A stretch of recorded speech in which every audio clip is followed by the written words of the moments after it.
Voilà la photo, je l'ai prise en 1979.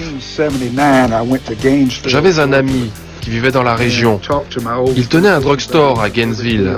Et un jour, il me dit « Charles, il faut que tu vois quelque chose. » Et là, je vois un document intitulé « L'authentique Coca-Cola ». Ce document daterait de 1910. Il s'agirait d'une copie manuscrite en mauvais état de la recette originale.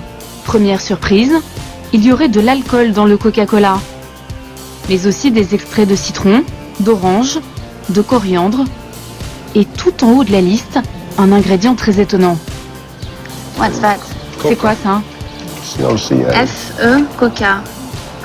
Extrait de feuilles de coca. À l'origine, dans la recette, aurait donc figuré la feuille de coca et son dérivé, la cocaïne.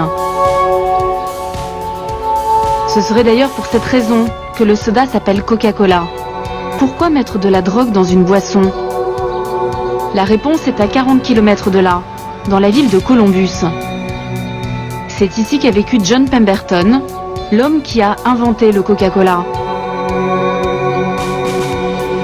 Une jolie maison, transformée en musée. Voici tout ce qu'il reste de l'histoire de ce pharmacien. Il a inventé différentes boissons. En voici quelques publicités ici. Il passait son temps à fabriquer des mixtures. À l'époque, les gens pensaient que les sodas soignaient toutes sortes de maladies. C'est pour ça qu'on trouvait les sodas dans les pharmacies. C'était un peu comme des médicaments. Et à la base, le Coca-Cola, c'était un médicament.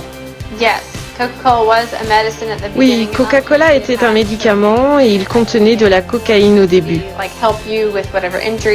C'était censé vous soigner pour toutes sortes de douleurs, que ce soit à la tête, au ventre, toutes sortes de maladies en fait. Mais pourquoi Pemberton a mis de la cocaïne dans le Coca-Cola? Suite à ses blessures durant la guerre de sécession, il est devenu accro à la morphine. Et il est devenu ensuite dépendant à d'autres produits un peu moins dangereux que la morphine.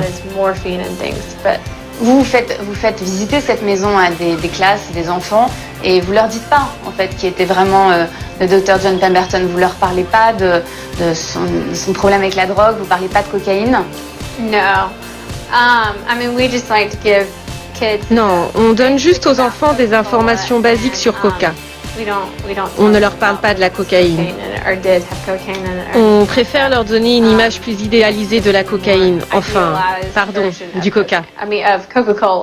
Ces ouvriers fabriquent le soda pour des millions d'Américains.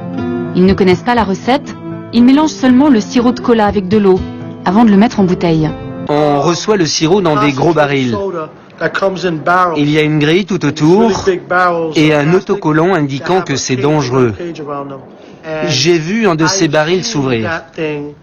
Le produit a littéralement bouffé la peinture au sol. Ça l'a enlevé. En fait, c'est de l'acide très puissant.